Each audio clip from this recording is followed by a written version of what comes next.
के लेके और चैनल का नाम है जीएस मिलिशिया मेंटरिंग। मेरा नाम कनक शर्मा है और मैं आपके साथ-साथ पढ़ाई कर रही हूँ यहाँ पे डिफेंस एग्ज़ामिनेशंस के लिए। अगर आप पहली बार मुझे देख रहे हैं, तो मैं आपको सजेस्ट करूँगी कि इस सीरीज़ की पहले वाली 2 वीडियोज़ प्लीज़ देख के आइए। हमने बहुत सारा पार्ट वहाँ पे कवर कर रखा है और आज वक़्त ज़ाया ना करते हुए हम लोग रिविज़न के साथ स्टार्ट करेंगे। और एक और चीज़ मैं बता देती हूँ, रिविज़न के साथ-साथ हम लोग इस चैप्टर को आज यहीं पे ख़त्म करने वाले हैं, यानी कि ये वाला चैप्टर हम फिनिश कर देंगे। हम सारे सेल ऑर्गेनेल्स के बारे में और थोड़ी बहुत एक्स्ट्रा इन्फॉर्मेशन आज इस लेक्चर में कवर करने वाले हैं। तो प्लीज़ ध्यान से सुनना, पेन, पेपर, कॉपी-वॉपी सब साथ में लेके बैठना। भूलना मत इस चीज़ को कि मुझे आपके नोट्स देखने में बहुत खुशी होगी। प्लीज़ अपने नोट्स बनाइए और मेरे को भेजिए, टेलीग्राम पे भेजिए, कैसे भी आपको जहाँ पे अच्छा लगे, जहाँ पे आप शेयर करना चाहते हैं, मेरे साथ कर सकते हैं। टेलीग्राम के चैनल का लिंक मैं डिस्क्रिप्शन में डाल दूँगी। पिछली वाली वीडियो पे भी डिस्क्रिप्शन में चैनल का लिंक डला हुआ है। चलिए, अभी तक अपन ने पढ़ा है सेल बेसिकली क्या होता है, सेल की डिस्कवरी किस-किस ने क्या-क्या की थी। नोट्स को मैंने अच्छी तरीके से अरेंज कर दिया है। नोट्स आपको टेलीग्राम चैनल के ऊपर मिल जाएँगे जब ये चैप्टर खत्म हो जाएगा, यानी कि आज रात तक मैं ये अपलोड कर दूँगी। सेल के बेसिक स्ट्रक्चर के बारे में हमने बात की थी, उसके बाद हमने डिफरेंशिएशन देखा था प्रोकैरियोट्स और यूकैरियोट्स के बीच में, और हमने डिफरेंशिएशन देखा है प्लांट्स और एनिमल्स के बीच में। एक और डिस्क्लेमर मैं दे देती हूँ, मेरा पढ़ाने का तरीका बहुत कंटेम्प्रेरी है। मैं ब्लैक बोर्ड टीचिंग स्टाइल को फॉलो करती हूँ या ब्लैक बोर्ड ट्यूटरिंग स्टाइल को मैं फॉलो करती हूँ। टीचर तो मैं नहीं हूँ, पर आपके साथ आपकी दोस्त हूँ, जो थोड़ा बहुत आपकी मदद करना चाहती है, खुद की मदद करना चाहती है, देश की सेवा करना चाहती है और पता नहीं क्या-क्या करना चाहती है। चलो, ठीक है, आज अपन स्टार्ट करेंगे सेल ऑर्गेनेल्स के बारे में और इस चैप्टर का ये लास्ट टॉपिक रहेगा। इसके बाद सेल ऑर्गेनेल्स के बाद जो मियोसिस, माइटोसिस और बाकी का जो अपने सेल के रिप्रोडक्शन वाला पार्ट है, सेल साइकिल वाला पार्ट है, वो हम एक सेपरेट लेक्चर में समझेंगे। ठीक है? चलो, प्लाज्मा मेम्ब्रेन की अपन बात करनी स्टार्ट करते हैं। लेक्चर थोड़ा लंबा रहेगा, तो मेंटली अपने आप को प्रिपेयर रखिए। पिछली बार की तरह 30-30 मिनट का लेक्चर नहीं रहेगा। मैं वैसे ही यार एकदम स्कूल की क्लास की तरह लेने लग रही हूँ आजकल, है ना? एकदम छोटे-छोटे लेक्चर्स में। थोड़ा-सा इसको खींचना पड़ेगा। चलो देखते हैं, जैसी जनता की इच्छा, जैसे आपको अच्छे समझ में आए। समझना ज़्यादा इम्पोर्टेंट है। प्लाज़्मा मेम्ब्रेन के बारे में हमें कुछ पॉइंट्स देखने हैं। सबसे पहले अपन वो पॉइंट्स देखते हैं, उसके बाद हम उन चीज़ों को समझेंगे। पहली बात तो ये कि प्लाज़्मा मेम्ब्रेन होती है हमारी आउटर मोस्ट लेयर। लेकिन किन सेल्स की? एनिमल सेल्स की एंड फ्यू अदर्स। तो कुछ ऐसे सेल्स होते हैं जिनमें सेल वॉल भी प्रेजेंट होती है, लेकिन हम स्टार्ट करेंगे प्लाज्मा मेम्ब्रेन से। उसका एक बहुत बड़ा रीजन है कि प्लाज्मा मेम्ब्रेन को समझना बहुत ज़्यादा इंपॉर्टेंट है। सेल मेम्ब्रेन मतलब सेल वॉल को समझना उसके बाद थोड़ा सा आसान हो जाएगा, इनफैक्ट काफ़ी आसान हो जाएगा। सेल वॉल में उतना समझने का माल मसाला नहीं है तो प्लाज्मा मेम्ब्रेन में समझने का माल मसाला है। लेक्चर की अभी अभी शुरुआत हुई है, तो फ्रेश टॉपिक है, फ्रेश तरीके से समझ में आएगा, इसलिए प्लाज्मा मेम्ब्रेन अपन पहले करेंगे। ठीक है, आउटर मोस्ट लेयर होती है कुछ सेल्स के अंदर, और कुछ के अंदर आउटर मोस्ट लेयर होती है, या तो आपकी कैप्सूल होती है या फिर आपकी सेल वॉल होती है। ठीक है, किस चीज से बनती है? ये बनती है फॉस्फोलिपिड से। फॉस्फोलिपिड से हमारी प्लाज्मा मेम्ब्रेन बनी हुई होती है। ठीक है, किस तरीके से बनी हुई होती है इसका स्ट्रक्चर मैं आपको बताऊंगी।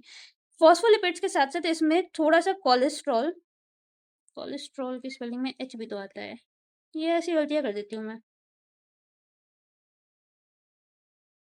कोलेस्ट्रॉल, और उसके साथ साथ हमारे पास यहाँ पे कार्बोहाइड्रेट्स।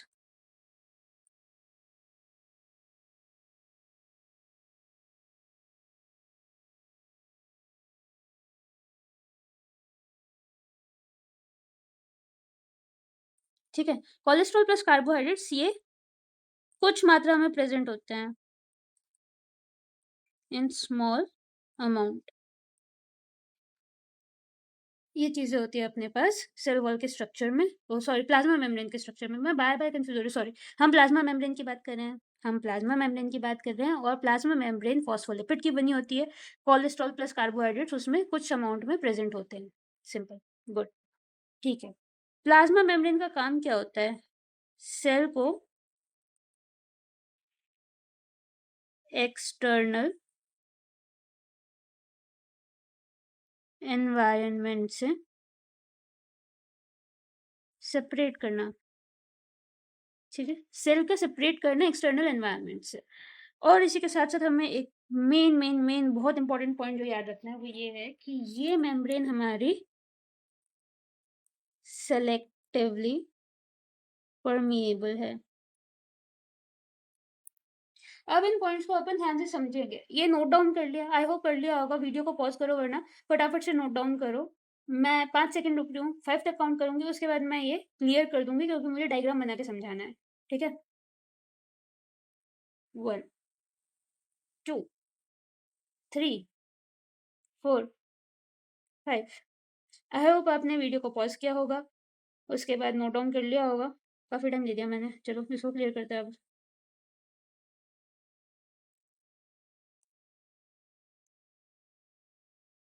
मेरे को मेरे एक फ्रेंड ने सजेस्ट किया था कि लेसो टूल को यूज़ करके डिलीट कर सकते हैं। मैंने वीडियो में मेंशन किया था कि इसको पूरे को क्लियर कैसे करना है, समझ नहीं आता। चलो अच्छा सजेशन था, thank you guys, thank you so much for this.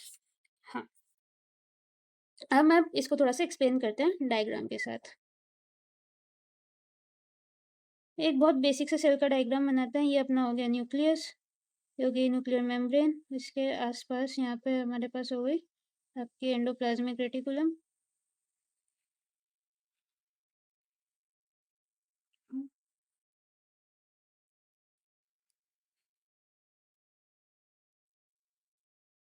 आपकी एंडोप्लाज्मिक रेटिकुलम हो गई।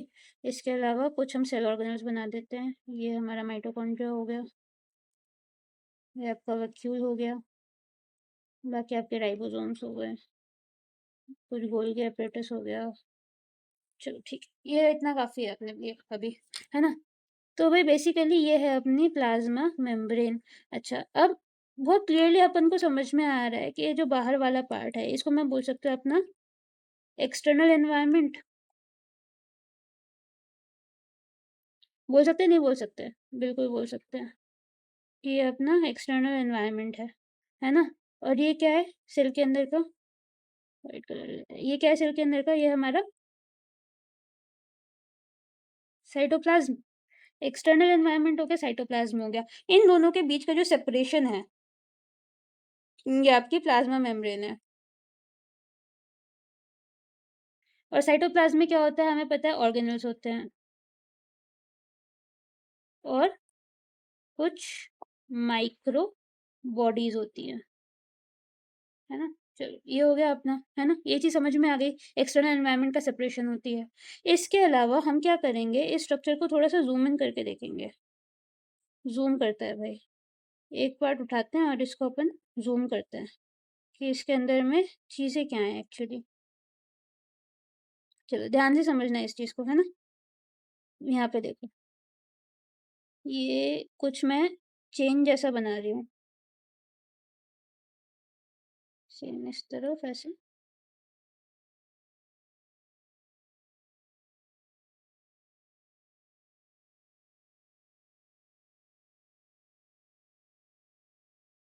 फिर ये हो गया।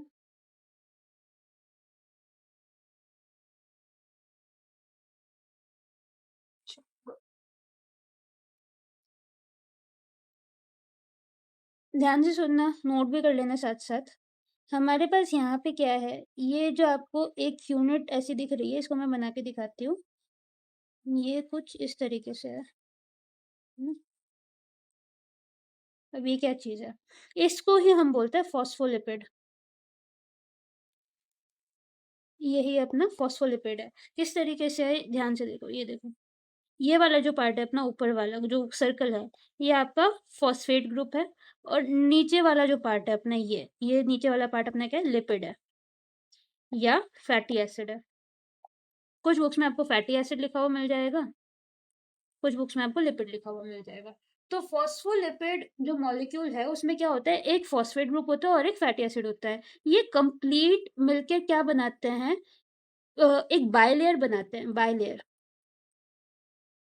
बायलेयर का मतलब समझ में आ गया। देखो यहाँ पे ऊपर वाली एक लेयर है फॉस्फोलिपिड की, एक नीचे वाली लेयर है फॉस्फोलिपिड की, आपकी बायलेयर हो गई, ठीक है। एक बायलेयर बन गई अपनी। इस बायलेयर का काम क्या होता है, इस बायलेयर का काम होता है हाइड्रोलाइसिस। हाइड्रोफोबिक एनवायरनमेंट प्रोवाइड करना।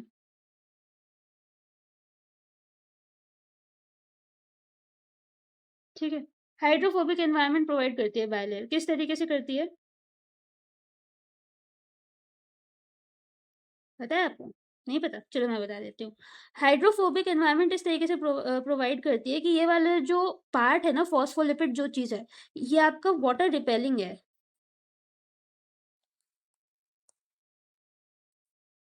वाटर रिपेलिंग का मतलब ये हो गया कि जहाँ पे भी पानी या ऐसा कुछ लिक्विड या एक्वस मॉलिक्यूल या एक्वस एनवायरनमेंट प्रेजेंट होगा, ये उसकी तरफ से भागेगा। इसीलिए फ्लेक्सिबिलिटी देने के साथ साथ ये जो प्लाज्मा मेम्ब्रेन होती है, ये आपके सेल को सेपरेट कर पाती है एक्सटर्नल एनवायरनमेंट से। क्यों? क्योंकि इसका जो बायोलिपिड वाला स्ट्रक्चर है, वो बाहर के एनवायरनमेंट और अंदर के एनवायरनमेंट में एक लेयर क्रिएट कर देती है। उसी तरीके से जैसे कि जो आपका ऑयल ड्रॉपलेट्स होती हैं, वो पानी के साथ इंटरमिक्स नहीं होती है ना, इसी तरीके से प्लाज्मा मेम्ब्रेन भी इंटरमिक्स नहीं होती। इसमें और क्या क्या है, इसमें और क्या क्या है, ये चीज़ें अपन को जाननी है। मैं लिखूंगा, पूरा भर गया। चलो ठीक है, नोट डाउन कर लो। मैं फिर से 5 सेकंड रुक रही हूँ, फिर इसको रब करती हूँ। कर दूँ? कर दूँ। अरे तुम्हारे पास तो ऑप्शन है, तुम इसको वीडियो को रिवर्स कर सकते हो, रिवर्स करके फिर दोबारा से देख लो, नोट कर लो फिर से, है ना? अच्छा खासा ऑप्शन है आपके पास। चलो, अब समझते हैं कि हमारे पास और क्या क्या है। ये चीज़ दिख रही है आपको? ये क्या बनाया है मैंने, समझ में आ रहा है? बताती हूँ, नहीं आ रहा तो ये देखो, ये है आपका एक टाइप का प्रोटीन है, और ये भी आपका एक टाइप का प्रोटीन है, पर अपन दोनों प्रोटीन्स को अलग अलग तरीके से देखेंगे। ये इनको बोलते हैं अपन चैनल प्रोटीन्स।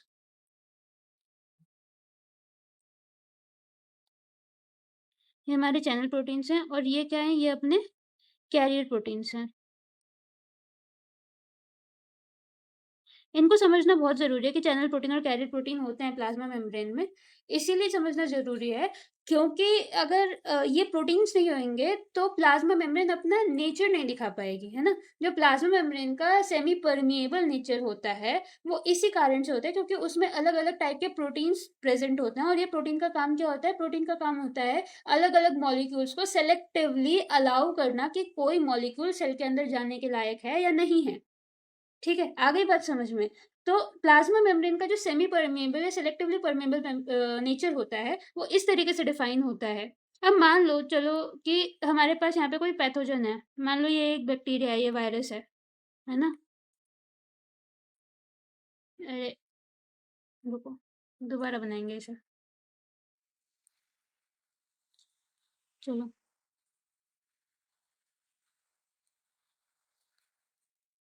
ये अपना एक पैथोजन है जो सेल के अंदर जाना चाह रहा है। अब सेल के ऊपर जो ये सेल मेम्ब्रेन में जो प्रोटीन्स है ना, ये आइडेंटिफाई करते हैं कि भाई कोई चीज़ जाने लायक है या नहीं है, या फिर कोई ऐसा मॉलिक्यूल है जो कि इजीली अंदर डिफ्यूजन हो सकता है या नहीं हो सकता। देखो, डिफ्यूजन होगा तब तो कोई दिक्कत नहीं है, ऑस्मोसिस होगी तब तो कोई दिक्कत नहीं है। यूजुअली वैसे ट्रांसपोर्ट जो होता है प्लाज्मा मेम्ब्रेन के अंदर बाहर, वो डिफ्यूजन या ऑस्मोसिस से ही होता है।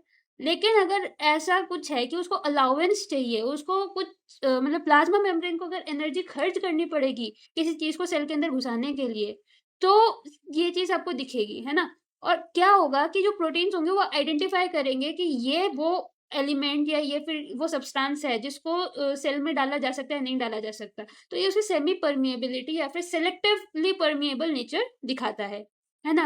इसके बावजूद भी, मतलब एक तो ये चीज हो गई, इसके अलावा भी अगर सेलेक्टिवली परमिएबल नेचर हमें प्लाज्मा मेम्ब्रेन का देखना है, तो भी हमें ये देखना पड़ेगा, जैसे साइज के ऊपर डिपेंड करता है। जो डिफ्यूजन पार्टिकल्स होता है, जिन पार्टिकल्स का डिफ्यूजन हो रहा है, या जो आपके ऐसे पार्टिकल्स हैं जो ऑस्मोसिस के थ्रू मेम्ब्रेन को क्रॉस कर रहे हैं या मेम्ब्रेन के अंदर एंटर कर रहे हैं, वो परमिटेड मॉलिक्यूल्स हैं या नहीं, उनके साइज के ऊपर डिपेंड करेगा, उनके नेचर के ऊपर, उनकी पोलैरिटी के ऊपर डिपेंड करेगा। तो ये सारा बेसिकली केमिस्ट्री का पार्ट है। हम जब केमिस्ट्री करेंगे तो हो सकता है मैं इसको मिसलेनियस सेक्शन में थोड़ा सा फिर से एक्सप्लेन कर दूं, है ना? बट अपनी सीधी सी बात ये है कि हमारे हमारे पास प्लाज्मा मेम्ब्रेन में फॉस्फोलिपिड तो होते हैं, उसके साथ साथ क्या होता है, प्रोटीन्स होते हैं जो कि उसमें एम्बेडेड होते हैं। देखो, ये फॉस्फोलिपिड्स के बीच में ही है ना, अलग से तो नहीं प्रेजेंट है, प्रोटीन्स होते हैं। इसके अलावा क्या होता है, कहीं कहीं पे हमारे पास कोलेस्ट्रॉल या फैटी एसिड्स भी होते हैं। कलर चेंज कर लेते हैं जी, दिख नहीं रहा है कलर। मेरे को ना कलर सजेस्ट करना, मतलब कौन से कलर से अपन कर सकते हैं, कमेंट्स में बताना मुझे, है ना। तो ये अपने कोलेस्ट्रॉल और कार्बोहाइड्रेट्स के स्ट्रिंग्स हो गए या चेन हो गए। इस तरीके से बहुत अलग अलग हमारे पास यहाँ पे मॉलिक्यूल्स सेल मेम्ब्रेन में प्रेजेंट होते हैं। ब्लू कलर दिखेगा क्या? ब्लू ट्राई करें, दिख तो रहा है। चलो ठीक है, ये हो गया। इतना पार्ट समझ में आया। सिलेक्टिवली परमिएबल क्यों होती है समझ में आया। प्लाज्मा मेम्ब्रेन सिलेक्टिवली परमिएबल होती है ये समझ में आया। चलो ठीक है, अब आगे बढ़ते हैं। अब अपन देखेंगे, इसको पूरे को मिटाना पड़ेगा मुझे। ये रहा, इसको करते हैं डिलीट, इसको भी करते हैं डिलीट, ये सब भी हटाओ। अब मुझे आप यहाँ पे ये बताओ, देखो नोट्स मैं अच्छे से अरेंज करके दे दूंगी, उसकी चिंता मत करना, है ना। इसलिए मैंने अभी सब मिटा दिया। बाकी बेटर ये रहेगा कि आप अपने नोट्स खुद बना रहे हो साथ साथ में। कितनी बार बोलूँ ये चीज़ में, पक नहीं जाते क्या ये सुन के? बता दिया करो ना मेरे को कि हाँ दीदी बना लिए नोट्स, हाँ बहन बना लिए नोट्स, बता दिया करो ना। मतलब क्या जरूरत है यार, मतलब ये इतना मेरे से बार बार सुनने की? बोर नहीं होते तुम यही चीज सुन सुन के कि नोट्स बना लो नोट्स बना लो? 3 लेक्चर से मैं 50 बार तो बोल चुकी। कमेंट करके यार बात कर लिया करो कि चलो ठीक है, हाँ बना लिए, नहीं बनाए, क्या प्लान है क्या नहीं है। चलो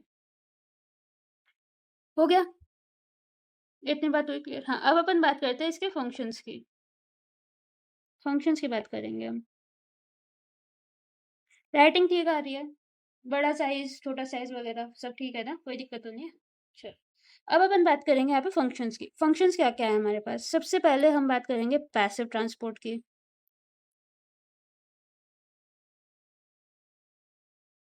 नहीं दिख रहा ना कलर भी इतने अच्छे से? ब्लैक ही करते हैं, ब्लैक दिखेगा।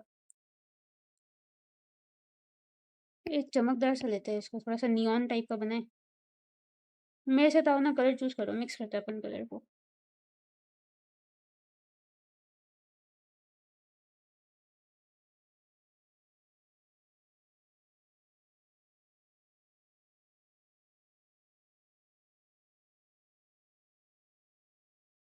यार ये कितना गंदा सा बनेगा ये,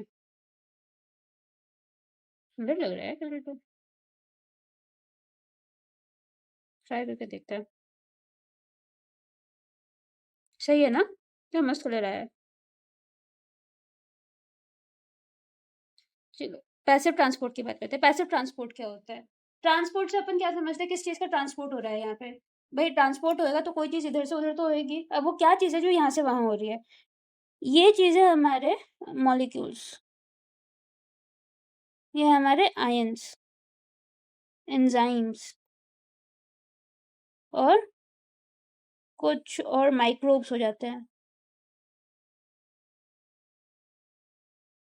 इसमें और क्या क्या जाता है? बायोमोलिक्यूल्स आते हैं, जैसे कि प्रोटीन्स हो गए, कार्ब्स हो गए, लिपिड्स हो गए, है ना। ये सारे टाइप के आपके मॉलिक्यूल्स या फिर ये आपके कुछ chemical agents, elements, ions, enzymes, microbes, ये सब प्लाज्मा मेम्ब्रेन को क्रॉस करने की कोशिश करते रहते हैं और इनको इनकी इंपॉर्टेंस, इनकी जरूरत के हिसाब से अलाउंस मिलती है कि क्रॉस कर पाएंगे या नहीं कर पाएंगे। ये हो गया आपका ट्रांसपोर्ट अक्रॉस द मेम्ब्रेन। अपन ने क्या समझा अभी अभी? अपन ने समझा ट्रांसपोर्ट अक्रॉस मेम्ब्रेन, ठीक है। पैसिव ट्रांसपोर्ट क्या होता है? पैसिव ट्रांसपोर्ट वो होता है, पैसिव कोई भी ऐसी चीज होती है, अपन ने इंग्लिश में पढ़ा होगा ना, एक्टिव वॉइस पैसिव वॉइस। तो पैसिव कोई भी वो चीज होती है जिसमें आपको एनर्जी रिक्वायर्ड नहीं है, डज नॉट रिक्वायर। चलो बायो के साथ साथ इंग्लिश भी पढ़ाती हूँ मैं एनर्जी, ठीक है। तो ऐसा ट्रांसपोर्ट जिसमें एनर्जी की रिक्वायरमेंट नहीं है, यहाँ पे एनर्जी का खर्चा नहीं हो रहा है, बेसिकली आपको ज्यादा कुछ एफर्ट्स नहीं डालने पड़ रहे किसी चीज को, सब्सटेंस को इधर से उधर करने के लिए, तो आपका पैसिव ट्रांसपोर्ट हो गया, है ना। ठीक है, किस तरीके से होता है ये मैं एग्जांपल के साथ और अभी ना एक दोबारा से डायग्राम बना के समझाऊंगी। ओके चलो, इसके बाद अपना आता है simple diffusion.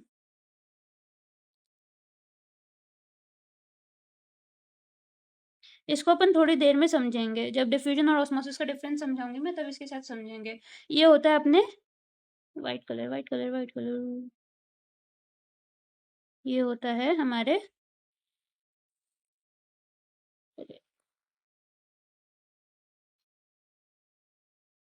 along the concentration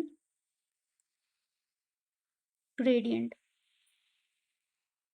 concentration gradient के अलोंग ये चीज होती है, सिंपल डिफ्यूजन बोलते हैं इसको। ये मैं समझाऊंगी। अभी मैं आपको बताने वाली हूँ कि कंसंट्रेशन ग्रेडियंट क्या होता है, डिफ्यूजन क्या होता है, ऑस्मोसिस क्या होती है, डिफ्यूजन और ऑस्मोसिस के बीच का डिफरेंस क्या होता है, किस तरीके से सब्सटेंस मूव करते हैं, कहाँ कहाँ पे करते हैं, ये सारी चीजें अपन करेंगे बस एक स्लाइड के बाद।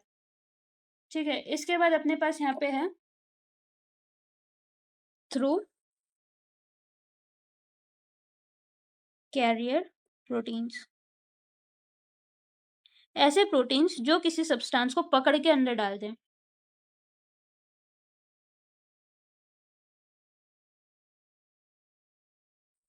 ऐसे प्रोटीन्स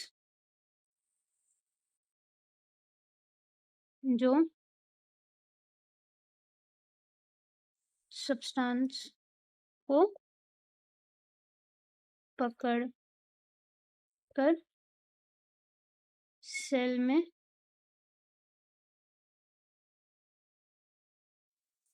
डाल दें। ये आपके कैरियर प्रोटीन्स होते हैं। करियर प्रोटीन ये आपका करियर नहीं बनाएंगे, करियर आपको खुद बनाना पड़ेगा। कैसे बनाओगे? मेहनत करके, नोट्स बना के, पढ़ के, क्वेश्चन सॉल्व करके, तब बनता है करियर, है ना। कैरियर प्रोटीन्स आपको कोई पकड़ के आपको नौकरी में नहीं डाल देगा। अगर अप्रोच हो तो फिर अलग बात है भाई, तुम्हारी अप्रोच हो तो मेरी भी लगवा दो, है ना। चल ठीक है। अरे भैया, ये वाली बात हो गई। मैं रब कर दो ना इसको, हो गया, नोट कर लिया होगा आई होप। ऊपर कर देती हूँ, इतना तो कर लिया होगा। Done done done done done done. अब अपन बात करेंगे एक्टिव ट्रांसपोर्ट की। एक्टिव ट्रांसपोर्ट क्या होता है? एक्टिव ट्रांसपोर्ट किन केसेस में होता है? जैसे पैसिव था उसका एकदम अपोजिट। अरे भाई मैं भूल जाती हूँ। It requires energy and it is against concentration gradient. सारा समझेंगे अपन, है ना। कंसंट्रेशन ग्रेडियंट समझ लेते हैं एक बार, डिफ्यूजन ऑस्मोसिस समझ लेते हैं, उसके बाद अपन ये वाली चीज़ समझते हैं। चलो ठीक है, इस स्लाइड को मैं अभी टच नहीं कर रही, एज इट इज़ रहेगी, क्योंकि हमें ये चीज़ समझनी है वापस से, तो मेरे लिए रिमाइंडर है ये मैं समझाऊंगी। चलो गुड। ऑस्मोसिस और डिफ्यूजन का डिफरेंस देखते हैं अपन, और ये सारा चीज़ मैं दोबारा बनाती हूँ। ऐसे तो क्या ही समझ में आएगा, इसको फिर से हाथ से आप मेरे साथ साथ ड्रॉ करना, डिफ्यूजन और ऑस्मोसिस का डिफरेंस समझने के लिए।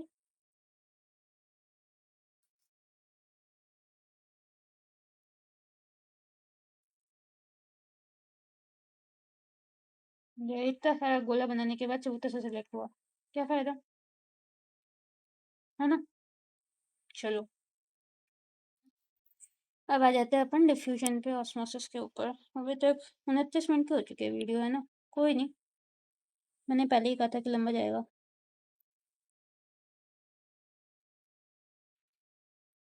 ये इसको छोड़ो, पहले डिफ्यूजन की बात करते हैं,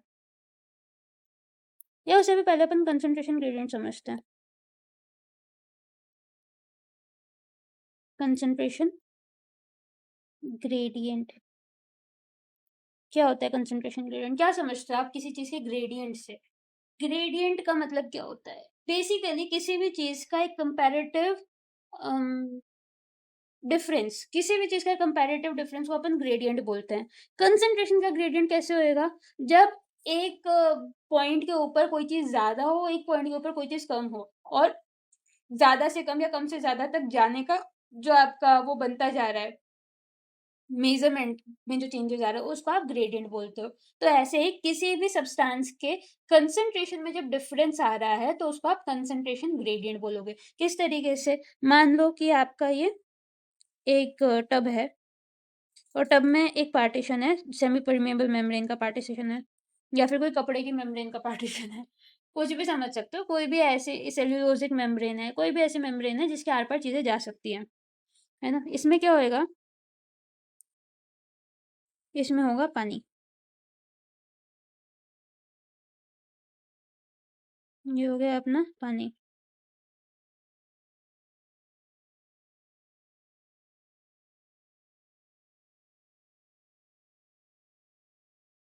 और इस पानी में क्या है, इस पानी में है पार्टिकल्स। इस पानी में मैंने बोल दिया टैंक, कुछ पार्टिकल इधर है,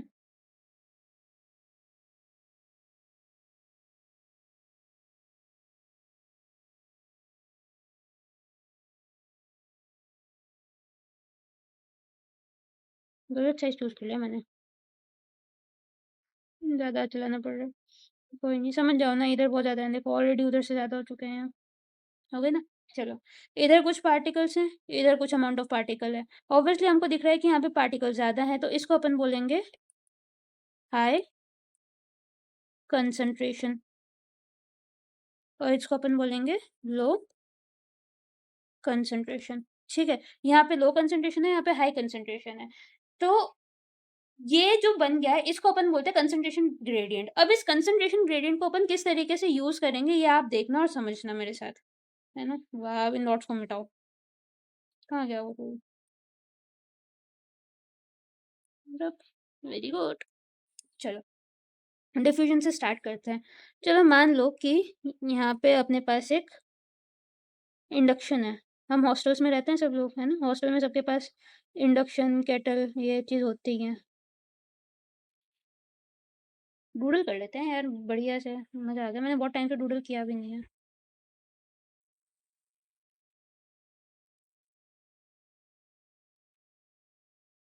आप पढ़ा दो ना दीदी, क्या ड्राइंग ड्राइंग में लग गए। यही तो क्या है, पढ़ते पढ़ते ड्राइंग करने को मिल जाए, इससे अच्छा क्या है, इसलिए तो बायो इतनी पसंद है मुझे, है ना। ये अपना एक इंडक्शन हो गया। इंडक्शन के ऊपर क्या रखा है, इंडक्शन के ऊपर रखा है अपना एक बर्तन रखा है, एक पैन रखा है, ठीक है। और वही हॉस्टल में बज रहे हैं रात के 2, और इस वीडियो को शूट कर रहे टाइम पे बज रहे हैं रात के 2,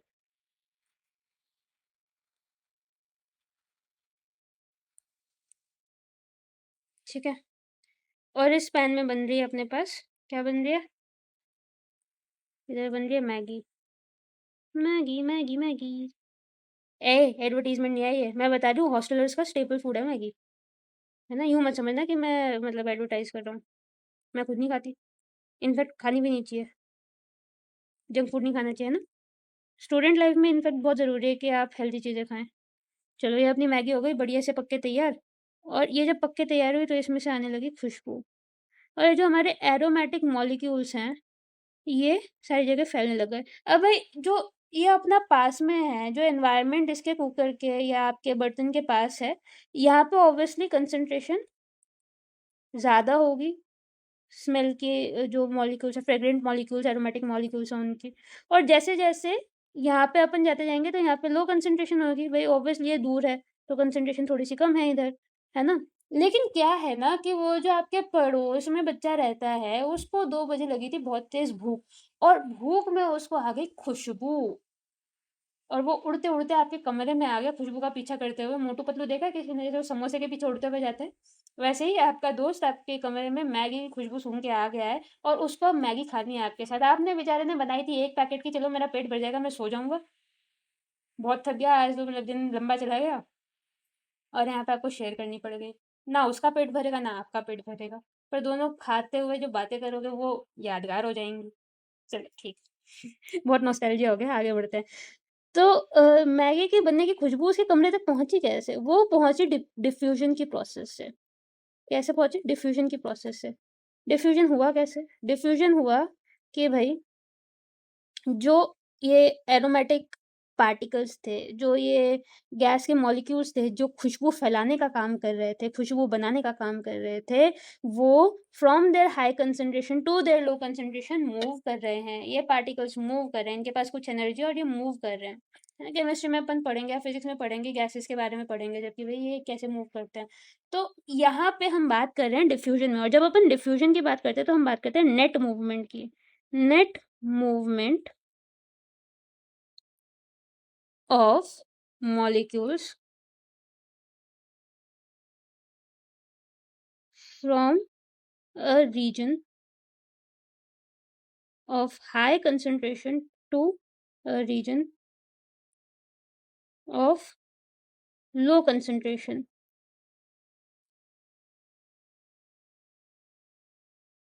is called diffusion.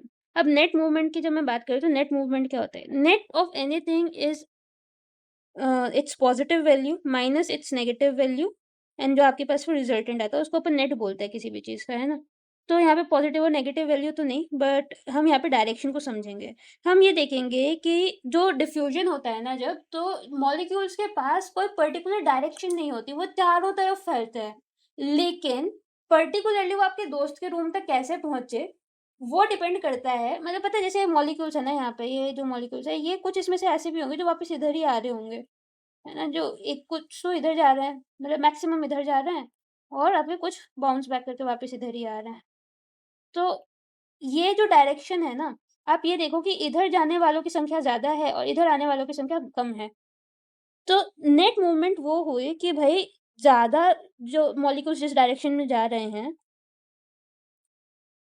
Movement in one direction is more than movement in other direction।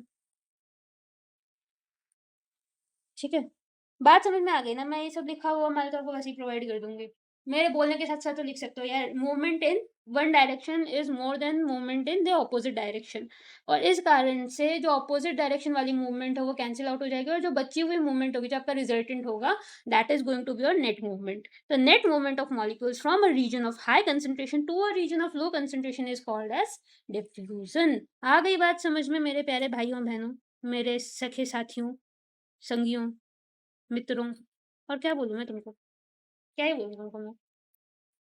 प्यारे प्यारे से बच्चे हो तुम, अगर एनडीए के स्टूडेंट्स हो तो मैं तुमको बच्चा बोलूँगी, छोटे छोटे से बच्चे हो तुम, है ना, 12th किए हुए। अगर आप सीडीएस की या यूपीएससी के बाकी एग्जाम्स की तैयारी कर रहे हो तो आप मेरे साथी हो, संगी हो, मेरे प्रिय मित्र हो, जेठालाल की तरह। मैं तो तारक मेहता हुआ ना फिर। चलो, डिफ्यूजन अपने को समझ में आ गया। अब बारी आती है ऑस्मोसिस की। ऑस्मोसिस अपन समझते हैं। ऑस्मोसिस के लिए अपन फिर से एक कंसंट्रेशन ग्रेडियंट बना लेते हैं। हम बना लेते हैं यार, इसमें रेक्टेंगल बनाने का ऑप्शन है क्या मेरे पास? तो इमेज के लिए ना ये स्टिकर है, स्टिकर से तो काम नहीं चलेगा अपना, ड्राई कर लेते हैं।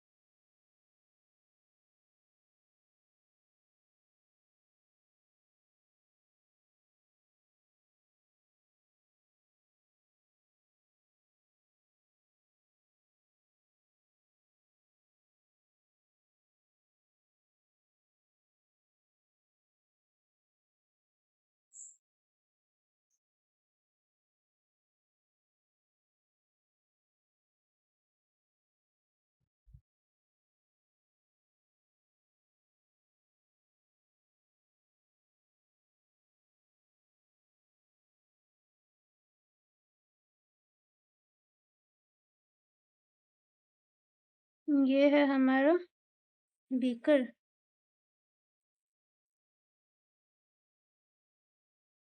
ये आपकी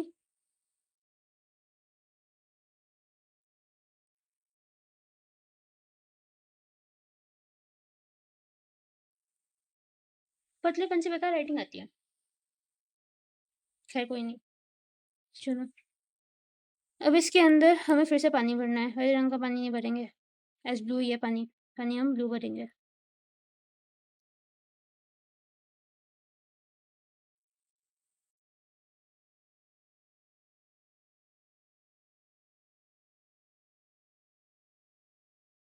ये फिर से हरा हो जाएगा, पता है मेरे को।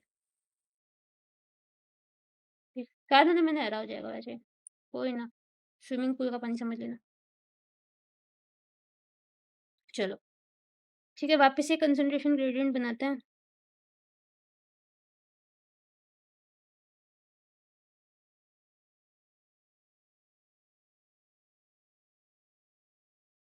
इधर हो गया आपका हाई कंसंट्रेशन, इधर हो गया आपका लो कंसंट्रेशन। वाटर की मूवमेंट किस तरफ होएगी ये अपने को देखना। चलो अब मैं ऑस्मोसिस बहुत आराम से समझाने वाली हूँ, इसको बहुत ध्यान से सुनना, और ये आपको समझ में आने के साथ साथ याद हो जाना चाहिए। ये एकदम ना, मतलब इसमें गलती करनी ही नहीं है, क्योंकि ये थोड़ा सा बच्चों को समझ में कम आता है। लो कंसंट्रेशन हाई कंसंट्रेशन में बच्चे घूमते रह जाते हैं कि बात किसकी हो रही है। अब देखो मैंने यहाँ पे क्या किया है, एक तो मैंने बनाया अपने सॉल्यूट पार्टिकल, एक हमने बनाया है वाटर, जो कि अपने क्या है, सॉल्वेंट है ना। हम जब ऑस्मोसिस में बात करेंगे तो हम बात करते हैं मूवमेंट ऑफ सॉल्यूट की, नहीं सॉल्वेंट की, मूवमेंट ऑफ सॉल्वेंट की। हम बात करेंगे मूवमेंट ऑफ सॉल्वेंट की, ठीक है। अब क्या हो रहा है यहाँ पे, समझने की कोशिश करो। हम लोग का जो सॉल्यूट का जो कंसंट्रेशन ग्रेडियंट होता है ना, सॉल्यूट का कंसंट्रेशन जो ग्रेडियंट होता है, उससे एकदम अपोजिट होता है आपके सॉल्वेंट का कंसंट्रेशन ग्रेडियंट। मतलब कि अगर यहाँ पे लो कंसंट्रेशन ऑफ सॉल्यूट है, तो मेरे पास यहाँ पे हाई कंसंट्रेशन ऑफ सॉल्वेंट होगा। और ऐसे ही जब यहाँ पे हाई कंसंट्रेशन ऑफ सॉल्यूट है, तो इधर मेरे पास लो कंसंट्रेशन ऑफ सॉल्वेंट होगा। ठीक है, आई बात समझ में। तो सॉल्वेंट का कंसंट्रेशन जहां पे हाई है, वहां से सॉल्वेंट लो की तरफ मूव करेगा। तो every time water will move from its high concentration to its low concentration, and it is high over here. So this is the direction of flow of water or flow of solvent through the semi permeable membrane. This is your osmosis, ये होती है अपनी osmosis. सिर्फ ये मत याद कर लेना कि movement of particles from high concentration to low concentration या low concentration to high concentration, उस कहानी में नहीं पढ़ना। हमें याद रखना है कि सॉल्वेंट जो होता है वो मूव करता है, और कैसे मूव करता है, from its high concentration to its low concentration. अब वाटर की हाई कंसंट्रेशन कहाँ पे होगी, जहाँ पे सॉल्यूट पार्टिकल्स कम होंगे, और सॉल्यूट पार्टिकल्स जहाँ पे कम होंगे, उधर से वाटर फ्लो करेगा वहां पे जहाँ पे सॉल्यूट पार्टिकल्स की जो कंसंट्रेशन है वो हाई है। अब ऐसा होता क्यों है, इसलिए होता है गाइस, ये बहुत ध्यान से सुनो। क्यों होता है ऐसा, क्यों होती है ऑस्मोसिस? बहुत सिंपल सी बात है, जो कंसंट्रेशन ग्रेडियंट होता है ना, वो एक डिफरेंस क्रिएट कर रहा है, और हमारा जो पूरा संसार है वो हर चीज को बैलेंस आउट करने में लगा रहता है। तो वो इस छोटी सी चीज को कैसे छोड़ सकता है? इसीलिए जो कंसंट्रेशन ग्रेडियंट बन गया है, उसको बैलेंस करने के लिए वाटर मूवमेंट होती है। जब तक रेशियो इक्वल नहीं होगा, जब तक पानी का और जो आपका सॉल्यूट जो भी डाला आपने, चीनी, नमक या टैंग या रसना या ग्लूकॉन डी या जो कुछ भी आपने डाला है इसमें, जब तक इसका और पानी का रेशियो इक्वल नहीं हो जाएगा दोनों साइड पे मेम्ब्रेन के, तब तक ये चीज चलती रहेगी, है ना। अब इसका जो इफेक्ट है वो हम आगे देखने वाले हैं कि भाई इसका इफेक्ट क्या होता है, इसका इफेक्ट कैसे पड़ता है आगे चीजों के ऊपर। अपन ने ऑस्मोसिस समझ ली, अब अपन समझेंगे कि दो टाइप की ऑस्मोसिस होती है ना। ऑस्मोसिस दो टाइप की होती है, ये अपन समझना है। चलो एक काम करते हैं, एक पेट्री डिश ले लेते हैं इस तरीके से, और एक और पेट्री डिश ले लेते हैं, ठीक है। अब मैं क्या कर रही हूँ, इस पेट्री डिश में हमारे पास प्लेन वाटर, यह है प्लेन वाटर। प्लेन वाटर का मतलब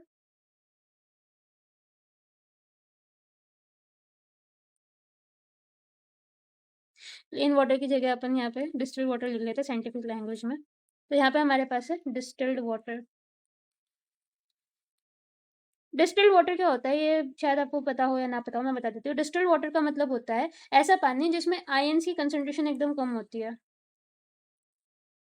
आयंस क्या होता है, ये अपन केमिस्ट्री में पढ़ेंगे। ऐसा पानी जिसमें जो बाकी के और पार्टिकल्स हैं वो कम हो, यानी कि it is maximum on the pure side of H2O। जितना आप H2O को प्योर बना सकते हो उतना प्योर कर लो, उसको अपन डिस्टिल्ड वाटर कहते हैं, ठीक है। यहाँ अपने पास डिस्टिल्ड वाटर हो गया। इसमें क्या लेते हैं अपन, इसमें अपन ले लेते हैं, इसमें हम ले लेते हैं नमक का पानी। ये अपना नमक का पानी हो गया, और थोड़ा गहरा कर, ये अपना हो गया नमक का पानी। ये नमक का पानी है, ये मैं खास लेकर आई हूँ अंडमान निकोबार से, है ना। कोई भी चुराने की कोशिश मत करना, ए चोरी नहीं करनी। मैं अंडमान निकोबार से लेके आई थी ये पानी। अच्छा, वहाँ पे काला पानी होता है क्या? मतलब मुझे इतना भी नहीं पता। चलो ठीक है। हम क्या करेंगे, आपने किशमिश देखी है किस तरीके से रिंकल्ड होती है, थोड़ी सी ऐसे ना, मतलब दबी हुई सी होती है, पिचकी हुई होती है। हम करेंगे कि भाई एक किशमिश हमने इसमें डाल दी, एक किशमिश हम इसमें डाल देंगे इस पानी में। थोड़े दिन बाद उसको, थोड़े दिन बाद नहीं, थोड़ी देर बाद उसको देखोगे आप, मान लो 3-4 घंटे बाद उसको देखोगे, तो ये वाली किशमिश आपको इस स्टेट में मिलेगी, कुछ ऐसी दिखेगी। ये फूल के खा पी के मोटी हो चुकी होगी एकदम, ऐसे ना यूं बस, इसके अंदर मतलब कुछ है, मतलब ये फूल गई है एकदम। और ये वाली बेचारी जिसमें जितना कुछ था इसने वो भी निकाल दिया, ये ऐसे श्रिवल सी, श्रिंकल सी हो जाएगी, है ना, श्रिंक्ड एकदम, श्रिवल्ड एक स्टेज में आ जाएगी। जितनी पहले पिचकी हुई नहीं थी उससे ज्यादा और पिचक गई, खाया पिया था जो और निकाल दिया इसने। चलो, ऐसा क्यों हो रहा है? तो यहाँ पे जो फिनोमिना हम पढ़ रहे हैं ये है हमारा एंडोऑस्मोसिस। कलर चेंज करना पड़ेगा गाइस, ये तो आपको दिखेगा नहीं। ये करते हैं, इसको बोलते हैं एंडोऑस्मोसिस, और इसको बोलते हैं एक्सोऑस्मोसिस। क्या हो रहा है यहाँ पे एंडोऑस्मोसिस में? क्या हो रहा है इसमें? ये हो रहा है कि जो पानी था ना, वो इस सेल, किशमिश को अपन एक सेल मान लेते हैं ना, इस सेल के अंदर, इस किशमिश के अंदर घुस गया, और पानी पीकर ये किशमिश फूल गई, स्वेल अप हो गई, स्वेल अप हो गई है। और इधर जो था, इधर क्या था, इधर अपना जो किशमिश थी उसके अंदर जो बचा कुचा पानी था, बाहर इतना ज्यादा कंसंट्रेशन ज्यादा था, बाहर सोल्यूट्स का इतना ज्यादा कंसंट्रेशन था, इतना सारा नमक था इस पानी में, इतना खारा था ना, कि किशमिश ने कहा कि भाई तू चिंता मत कर, तेरे पास पानी की कमी है, मैं दे देती हूँ। वो खुद इतनी सी है, उसके पास खुद पे पानी नहीं है, पर कंसंट्रेशन ग्रेडियंट ने उसको ये आभास कराया, उसको ऐसा प्रतीत हुआ कि ये तो मुझसे भी ज्यादा गरीब है, इसमें तो मुझसे भी कम पानी है, नमक ही नमक भरा पड़ा है, तो मैं अपना पानी दान कर देती हूँ। बेचारी ने भावुक होकर दान कर दिया और खुद वो बेचारी जिंदा ही नहीं बची। खैर कोई बात नहीं, ऐसे दानवीर कर्ण, ऐसे दानवीर किशमिश आपको कहीं देखने को नहीं मिलेगी मेरी कहानियों के अलावा। पर खैर, एक्सोऑस्मोसिस आपको समझ में आनी चाहिए कि भाई जो आपका अंदर का वाटर था, अंदर का जो एक्वस कंटेंट था, वो भी एक्सोऑस्मोसिस के कारण बाहर आ गया, इसलिए सेल जो है वो और श्रिंक कर गया। आ गई बात समझ में? आ गई कहानी समझ में? चलो ठीक है, आई होप आपने नोट डाउन कर लिया होगा, अपन आगे बढ़ते हैं, है ना। देखो, मुझे पता है क्लास लंबी है, थोड़ा सा ऐसा लग रहा होगा, but I will try my level best कि मेरे को इसको बोरिंग नहीं करना है, चाहे ये लंबा हो जाए पर ये बोरिंग नहीं होएगा। और भाई आप बाकी चाहो तो 2x पे भी सुन सकते हो, अगर आपको समझ में आ जाए मैं क्या बोल रही हूँ। ठीक है, ये चीज हो गई अपनी। आगे बढ़ते हैं अपन। अब अपन देखते हैं कि अलग अलग टाइप के सॉल्यूशंस में ऑस्मोसिस कैसे होती है। ठीक है, अलग अलग टाइप के सॉल्यूशन में कैसी ऑस्मोसिस होती है। अपन यहाँ पे बात करें हाइपरटोनिक सॉल्यूशन की, सीधी हो जाओ। हाइपोटोनिक सॉल्यूशन की और आइसोटोनिक सॉल्यूशन की। अब कौन कौन सा सॉल्यूशन क्या क्या होता है ये देख लेते हैं। हाइपरटोनिक सॉल्यूशन ऐसा होता है जिसमें ऑन अ कंपैरिजन सोल्यूट जो है वो बहुत ज्यादा होता है। हाइपोटोनिक सॉल्यूशन ऐसा होता है जिसमें ऑन अ कंपैरिजन सोल्यूट जो है वो कम होता है। सेल के कंपैरिजन की बात कर रहे हैं हम यहाँ पे। और आइसोटोनिक सॉल्यूशन वो होते हैं जिसमें इक्वल अमाउंट ऑफ सोल्यूट होते हैं। ठीक है, जितने सॉल्यूट आपके सेल के अंदर है उतने ही सॉल्यूट आपके सॉल्यूशन में है।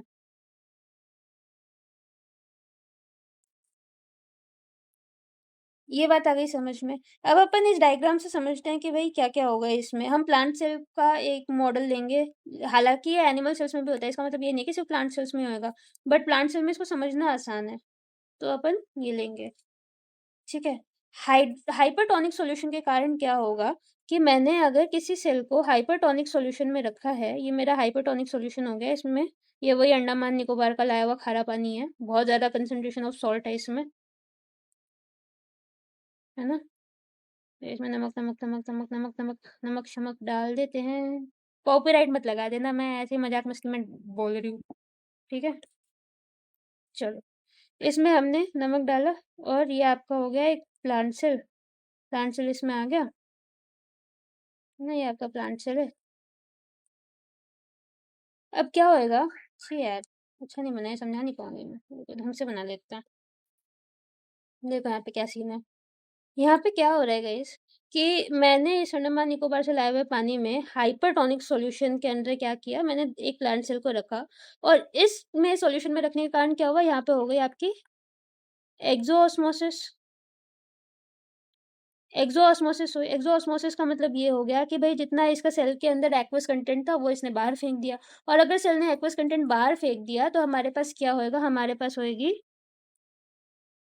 प्लाज्मोलाइसिस।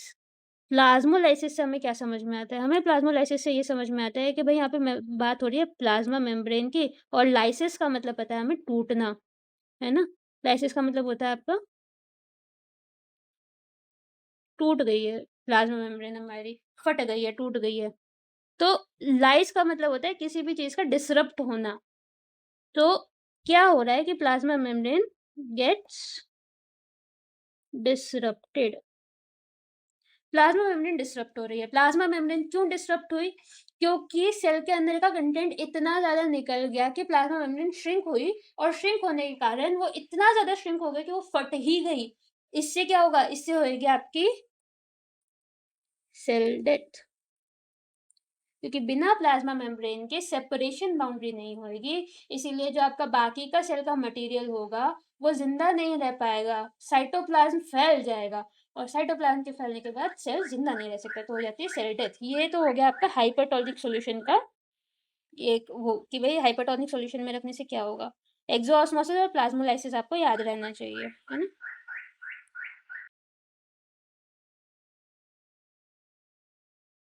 अब अपन बात कर लेते हैं अपने हाइपोटोनिक सॉल्यूशन की। पीछे बैकग्राउंड नॉइजेस होने लगी थी, फिर मैंने वीडियो को पॉज किया बीच में और रिकॉर्डिंग ये रुक गई। पता नहीं मेरे साथ ऐसी चीजें क्यों होती है। चलो ठीक है, हाइपोटोनिक सॉल्यूशन की अब अपन बात कर लेते हैं। हाइपोटोनिक सॉल्यूशन में क्या होएगा, जैसे अपन ने पिछले वाले केस में देखा था कि हमने डिस्टिल्ड वाटर में रखा था, इस बार भी अपन एकदम डिस्टिल्ड वाटर, एकदम साफ पानी, ये वाला पानी जो है ना, ये मैं लेके आई हूँ हिमालय से, है ना। हिमाचल प्रदेश गई थी मैं, सच में भी गई थी। हिमाचल प्रदेश से मैं ये पानी लेकर, पहाड़ों का एकदम मस्त मीठा मीठा पानी है, ये डिस्टिल्ड वाटर है। वैसे वो मिनरलाइज वाटर होता है, ये मत समझ लेना कि पहाड़ों में एकदम डिस्टिल्ड वाटर होता है। डिस्टिल्ड वाटर ऐसे नहीं मिलता, डिस्टिल्ड वाटर लैब में बनाया जाता है।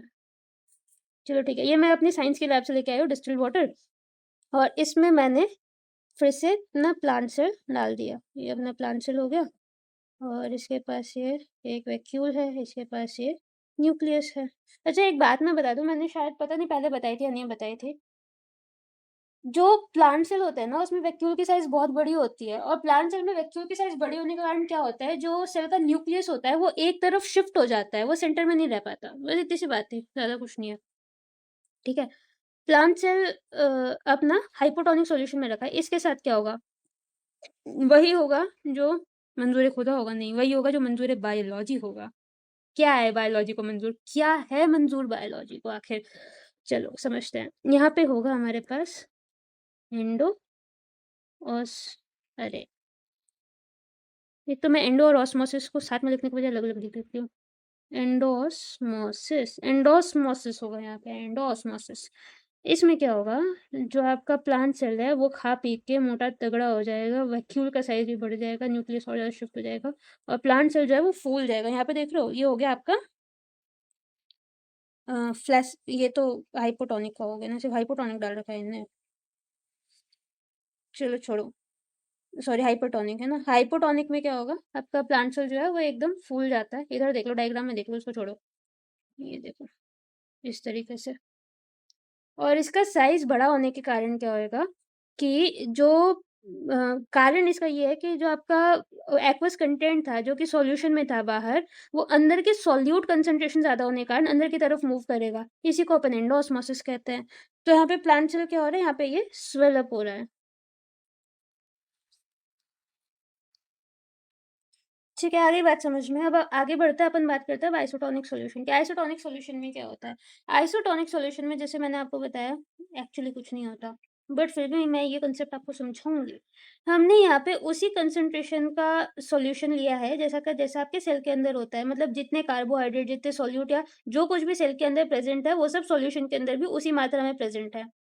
ठीक है, अब मेरे से ना ऐसे मतलब फालतू सवाल बहुत बच्चे पूछते थे पहले तो, कि मैं ये बता दो कि ये आपने ऐसा सॉल्यूशन बनाया कैसे, आपको कैसे पता सेल के अंदर क्या है। तो यार उसके अपने अपने टेक्निक्स होते हैं, सारी स्टडीज होती है, साइटोलॉजी नाम की एक चीज होती है जो कि हमने भी की हुई है लैब में, है ना। तो इसमें क्या होएगा, इस आइसोटोनिक सॉल्यूशन में हम क्या करेंगे, इसमें हम डालेंगे अपने सेल को। ये हमारा प्लांट सेल हो गया आइसोटोनिक सॉल्यूशन में।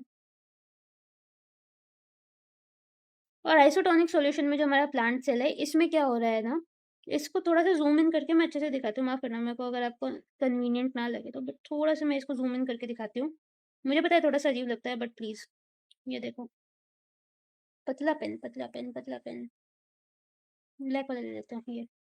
यहाँ पे जो एक्वस कंटेंट है वो बाहर आ रहा है, और जहाँ से बाहर आ रहा है, जितना बाहर आ रहा है उतना ही अंदर जा रहा है। यहाँ पे जो नेट मूवमेंट है ना,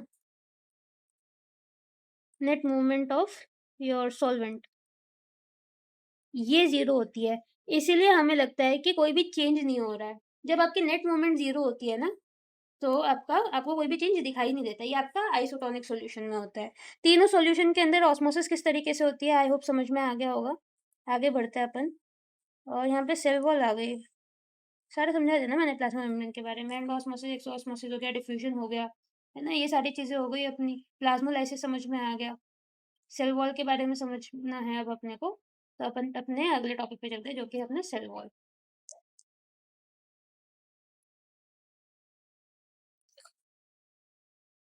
समझने की कोशिश करते हैं सेल वॉल को। एक तो सेल वॉल, वही जो अपन ने पहले भी कहा था कि भाई ये एक्चुअली आउटर मोस्ट होती है। लेकिन आउटर मोस्ट किस किस में होती है, ये होती है अपनी प्लांट्स में, फंजाई में। ये बात अपन पहले भी कर चुके हैं पहले वाली वीडियो में। और बैक्टीरिया में होती है ना। और कुछ प्रोटिस्ट में होती है। प्रोटिस्टा अपन पढ़ेंगे आगे, बायोडाइवर्सिटी अपने को यहाँ से बहुत अच्छे समझ में आएगी। मैं ये सारी चीजें रिपीट करूंगी बायोडाइवर्सिटी में। कुछ अपने प्रोटिस्ट में होती है, ठीक है। ये हो गया अपना सेल वॉल का आउटर मोस्ट मेम्ब्रेन होने के बारे में। इसके बाद अपन आते हैं कि जो मैच्योर सेल वॉल होती है ना, मैच्योर सेल वॉल जो होती है, मैच्योर सेल वॉल में क्या होता है आपके, ये रिजिड हो जाती है।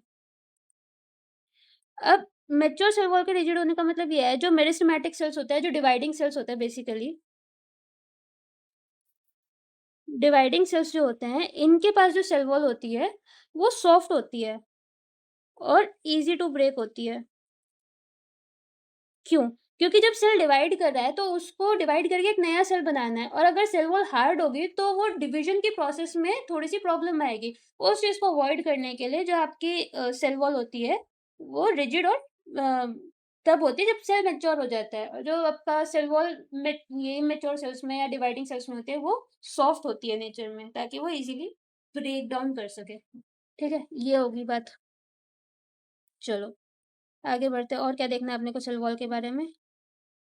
और हमें जानना है कि भाई जो सेल वॉल होती है ना, ये रिजिड होके क्या करती है, आपको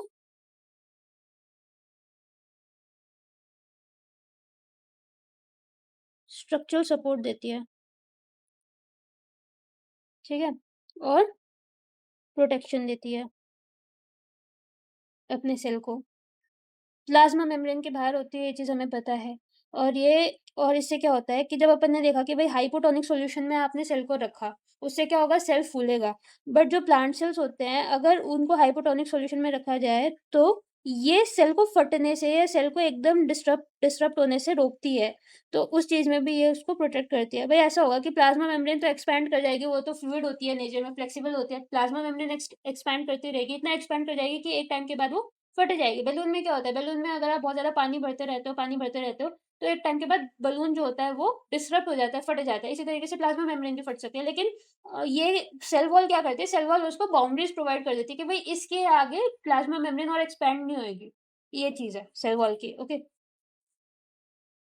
अलग अलग ऑर्गेनिजम्स में सेल वॉल अलग अलग मटेरियल की बनी होती है। जैसे प्लांट्स में क्या होता है, प्लांट में सेल वॉल होती है आपकी सेल्यूलोज की। बैक्टीरिया में होती है, बैक्टीरिया में सेल वॉल आती है आपकी पेप्टाइडोग्लाइकन की। और आपके जो फंजाई हैं, फंगस जो है, इसमें होती है आपकी ग्लाइकोप्रोटीन्स की। और सबसे ज्यादा इम्पोर्टेंट ये पीवाई क्यू है, काइटिन की। चिटिन बोलो, काइटिन बोलो, जो आपको बोलना है, जो प्रोनाउंस करना चाहते हो कर लो। मैं इस वक्त करेक्ट नहीं करूंगी, क्योंकि हमें सिर्फ एग्जाम में एमसीक्यू में ये चीज़ देके याद आनी चाहिए कि भाई अगर फंजाई की सेल वॉल पूछी है मुझसे, तो मुझे ये वर्ड याद आना चाहिए। ये इंपॉर्टेंट है इसमें, ठीक है। काइटिन की सेल वॉल होती है फंजाई में। ग्लाइकोप्रोटीन्स क्या होते हैं, अगर आपको जानना हो तो ग्लाइकोप्रोटीन का मतलब हो गया glucose, that is your carbohydrate plus protein, ठीक है। यहाँ पे ग्लाइकोप्रोटीन हो गए। फंजाई में काइटिन ज्यादा इंपॉर्टेंट है, ज्यादा इंपॉर्टेंट काइटिन याद रखना है। ग्लाइकोप्रोटीन एक बार को भूल जाओ, पर काइटिन नहीं भूलना। वैसे कुछ भी मत भूलना, मेरे लिए तो और अच्छा है, तुम्हारे लिए भी अच्छा है, मेरे लिए क्या अच्छा है, इसमें पेपर तो तुम दोगे, है ना। चलो ये चीज हो गई। सेल्फ स्टेनिंग की बात कर लेते हैं अब अपन। सेल्फ स्टेनिंग क्या होती है? सेल्फ स्टेनिंग ये होती है कि भाई अपन कुछ केमिकल्स को ना सेल को स्टेन करने के लिए, स्टेन करना मतलब वो सर्फ एक्सेल का ऐड सुना है, दाग अच्छे हैं,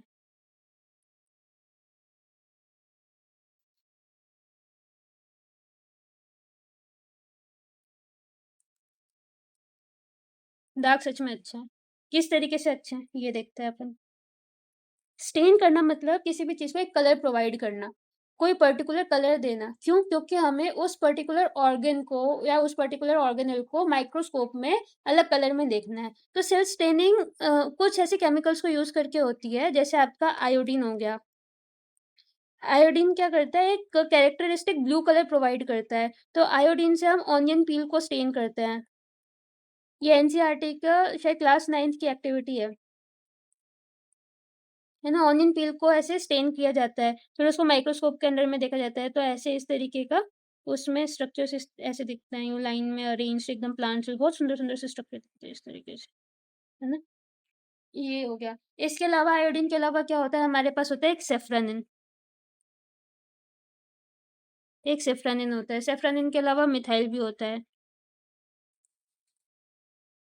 इस तरीके से अलग अलग टाइप के हमारे पास पिगमेंट्स होते हैं, और ये सब अलग अलग टाइप की स्टेनिंग में यूज करे जाते हैं। अब मैं आपको जो समझाना चाह रही हूँ, जो कि क्वेश्चंस में कई बार आ जाता है, पूछा हुआ है, बहुत फ्रीक्वेंटली आज टॉपिक नहीं है, बट हाँ इसके ऊपर क्वेश्चंस आए हुए हैं, वो है आपका gram staining method. Gram staining के बारे में मैं बात करना चाहती हूँ,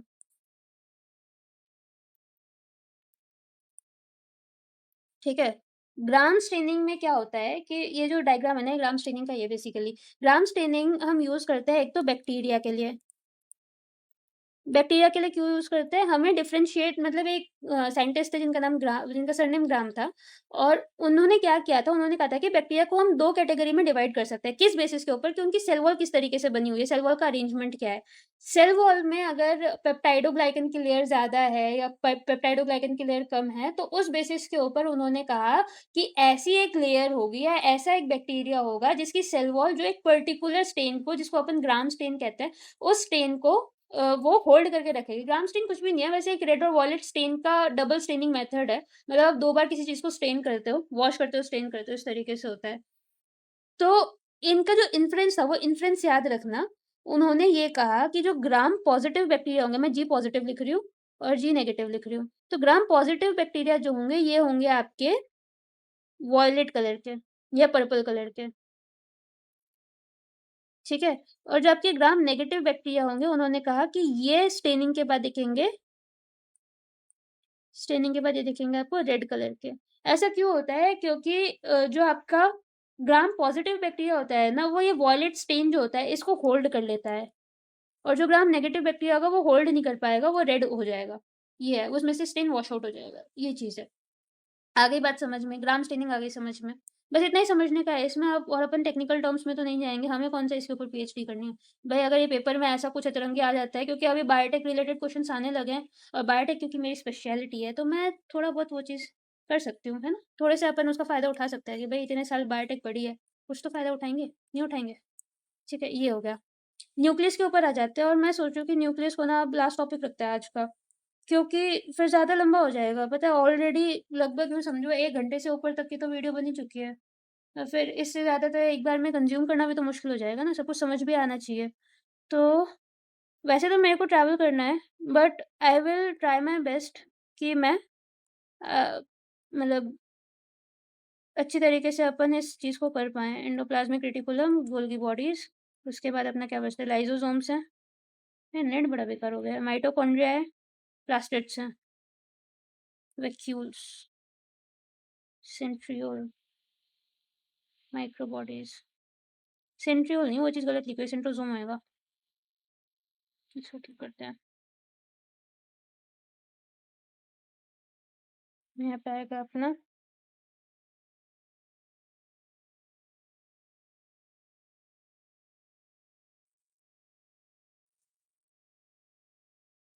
इसको कलर कर देती हूँ मैं, है ना।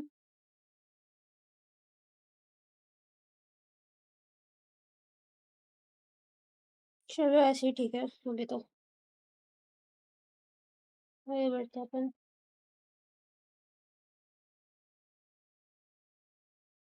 न्यूक्लियस के ऊपर आता है वापस से। न्यूक्लियस की अपने को बात करनी है यहाँ पे, सबसे इंटरेस्टिंग और सबसे प्यारा टॉपिक लगता है मुझे ये। कलर कर लेते हैं वापस से चेंज, साइज कम।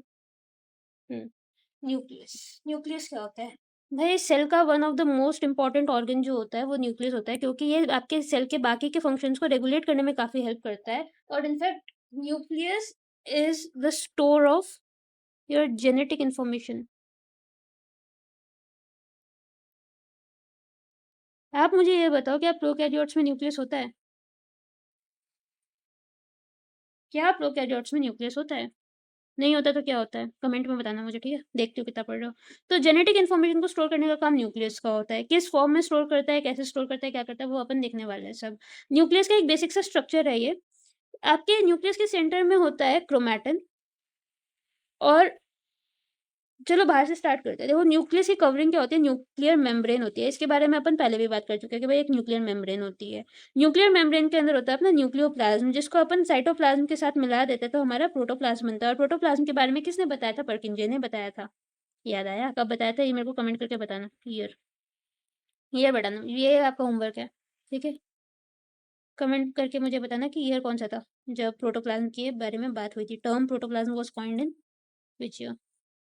ओके, ये हो गया। न्यूक्लियोप्लाज्म के अंदर अपन जाते हैं तो एक कंडेंस फॉर्म में हमारे पास डीएनए प्रेजेंट होता है। और डीएनए यूजुअली आपके क्रोमैटिन के फॉर्म में बना प्रेजेंट होता है। किस चीज से बनता है क्रोमैटिन? एक तो डीएनए से बनता है और एक हिस्टोन प्रोटीन से बनता है। क्रोमैटिन बनता कैसे है, इसके अगले वाली स्लाइड में समझेंगे, है ना। और क्रोमैटिन दो फॉर्म में एग्जिस्ट करता है। या तो वो यू क्रोमैटिन फॉर्म में होगा जो कि लेस कंडेंस्ड फॉर्म होती है और एक्टिव इन ट्रांसक्रिप्शन।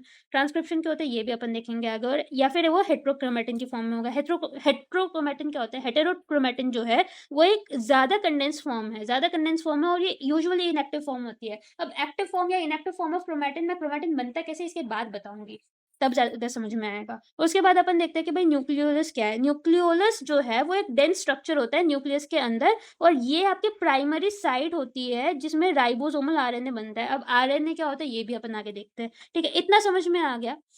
ये चीज अपने को ध्यान में रखनी है ताकि हमें आगे की चीजें समझ में आए, और फिर आगे की पढ़ी हुई चीजों से अपन इसको पीछे वाले को रिलेट करेंगे। क्या करेंगे? रिलेट करेंगे। रिलेट करने से क्या होता है? रिवाइज होता है। रिवाइज करने से क्या होता है? आपके दिमाग में वो चीज छप जाती है ना। चलो आगे बढ़ते हैं। ये हो गया। अब अपन देखते हैं कि भाई डीएनए से क्रोमैटिन बनता कैसे है। ध्यान इधर चाहिए सबका मुझे, है ना। एकदम अपन फोकस करेंगे अब। 5 सेकंड के लिए ब्रीथ इन ब्रीथ आउट कर लो। 5 सेकंड में करेगा, चलो 30 सेकंड के लिए करते हैं अपन। 30 सेकंड्स के लिए पॉज लेते हैं और 30 सेकंड्स के लिए अपन ब्रीथ इन करेंगे, ब्रीथ आउट करेंगे। चलो चलो जल्दी से गहरी सांसें लो। Breathe in hold for 10 to 15 seconds. अपने दिमाग में 10 सेकेंड्स काउंट कर लो, 15 सेकेंड्स काउंट कर लो, उसके बाद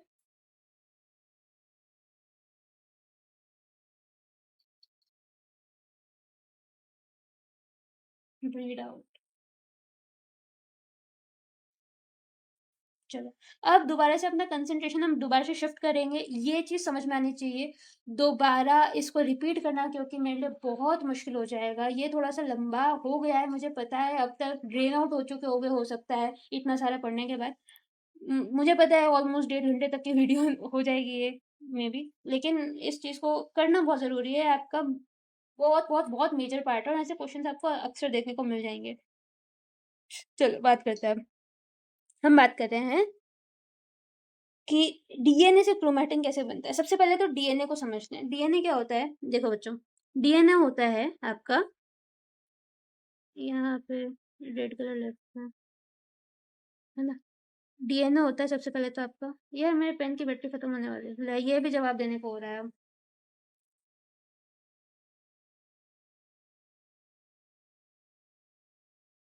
इसकी भी बैटरी गई।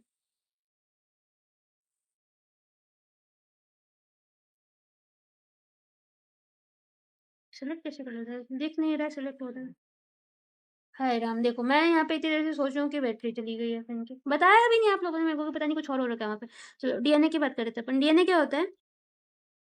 Deoxy ribose nucleic acid.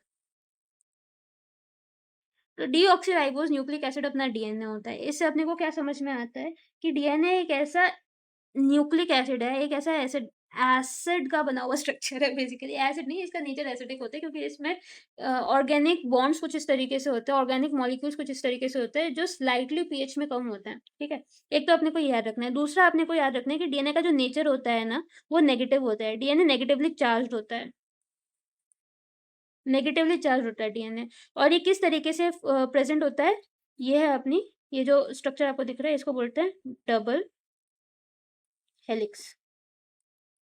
इसको बोलते हैं double helix. Double helical form में होता है। और आप मेरे को कमेंट करके बताओगे कि डबल हेलिक्स जो टर्म थी वो किसने दी थी, डबल हेलिकल स्ट्रक्चर किसने बताया था। या चलो छोड़ो, मैं बता देती हूँ, है ना। डीएनए की फॉर्म पता चल गई आपको। डबल हेलिकल स्ट्रक्चर बताया था आपके वॉटसन एंड क्रिक ने, इसलिए इसको वॉटसन एंड क्रिक मॉडल भी बोला जाता है। और ये वॉटसन एंड क्रिक मॉडल आया कब था, कौन से ईयर में आया था, और इनको नोबेल प्राइज कब मिला था, ये आप मेरे को बताओगे। ये इंपॉर्टेंट है, सबसे इंपॉर्टेंट पार्ट तो यही है कि भाई इनको नोबेल प्राइज कब मिला था, या मिला भी था या नहीं मिला था। ये चीज आप मेरे को कमेंट बॉक्स में बताओगे, बताओगे ना पक्का। देखो अच्छा, अगर कमेंट बॉक्स में मेरे को इसके आंसर नहीं मिले ना, अगली वीडियो में लेट डालूंगी। चलो ठीक है। ओके, वॉटसन एंड क्रिक ने बताया था कि भाई जो डीएनए होता है आपका डबल हेलिकल स्ट्रक्चर होता है। ये डबल हेलिकल स्ट्रक्चर में क्या क्या होता है, एक आपकी इस तरफ जाती हुई स्ट्रैंड होगी और एक आपकी उल्टी तरफ से क्रिस क्रॉस करके इधर आती हुई स्ट्रैंड होगी, आपके डबल हेलिकल स्ट्रक्चर हो गया। अब इसमें क्या हो रहा है, इस डबल हेलिकल स्ट्रक्चर को हमें बांधना है। क्यों बांधना है? क्योंकि ये जो अपना डीएनए है ना, ये एक साड़ी की लंबाई से भी ज्यादा, मतलब ये लंबा है। ये नहीं, साड़ी की लंबाई तो नहीं, ज्यादा बोल दिया मैंने, वो तो इंटेस्टाइन के लिए होता है। देखो अब मैंने थोड़ा ज्यादा एग्जेजरेट कर दिया ना, इस चीज को एग्जेजरेट कर दिया मैंने।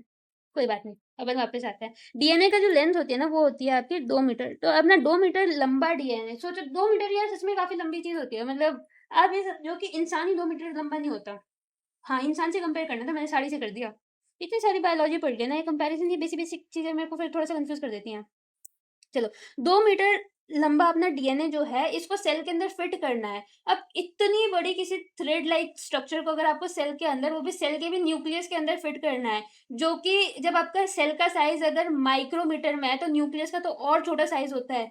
उस न्यूक्लियस के साइज में अगर आपको इनको फिट करना है तो सोचो कितनी मुश्किल होएगी, है ना। और ये काम होता कैसे है, ये काम होता है बाइंडिंग से, काम होता है समेटने से। अब हमें इसको समेटना है। अपना वो पतंग का होता है ना, मान जाओ, उसको कैसे समेटते हो तुम, हाथ से यूं ऐसे घुमा घुमा के समेटते हो ना अपने फिंगर और छोटे वाली उंगली के।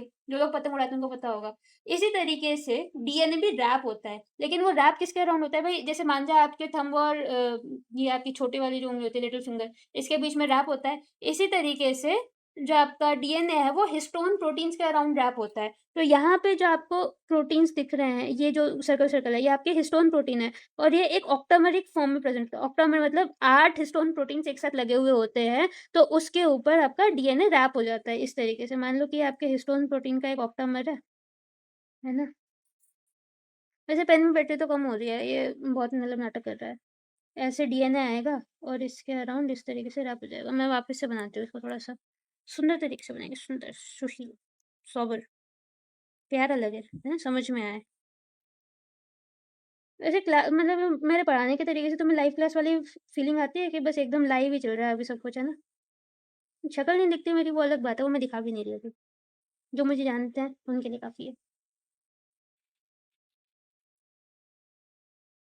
ठीक है, ये अपना डीएनए इस तरीके से हिस्टोन के अराउंड रैप होता है। अब डीएनए नेगेटिवली चार्ज है, तो हिस्टोन को पकड़ के रखने के लिए हिस्टोन का पॉजिटिवली चार्ज होना बहुत ज़रूरी है। ये बात हो गई, आ गई बात समझ में। इस तरीके से रैपिंग होती है। और ये जो रैप होने के बाद थ्रेड और बीट लाइक स्ट्रक्चर बनता है ना, ये वाला जो अपना स्ट्रक्चर बनता है थ्रेड और बीट लाइक स्ट्रक्चर, इसको बोलते हैं अपन न्यूक्लियोसोम। इस स्ट्रक्चर को, जो थ्रेड और बीड लाइक स्ट्रक्चर बनता है, इसको बोलते हैं न्यूक्लियोसोम। इतनी बात समझ में आई। डीएनए बहुत लंबा है, 2 मीटर लंबा है, इसको हमें क्या करना है, सेल के अंदर फिट करना है, न्यूक्लियस के अंदर फिट करना है। कैसे फिट करेंगे उसको, स्ट्रिंग को हम बांधते रहेंगे। बांधेंगे किसके ऊपर, हिस्टोन के ऊपर बांधेंगे। ऐसे बांधेंगे कि वो एक थ्रेड और बीड लाइक स्ट्रक्चर बना है। Thread and Beed like structure जो बनेगा उसको क्या बोलेंगे, न्यूक्लियोसोम। आ गई बात समझ में, आ गई। थम्स अप करने को मैं कैसे बोलूँ, आ गई तो। लाइव क्लास तो है नहीं। क्या चाहते हो गाइस, एक क्लास लाइव रखें? लाइव क्लास भी करेंगे चलो किसी दिन। ठीक है, न्यूक्लियोसोम आ गया समझ में। आगे बढ़े, चले आगे अपन।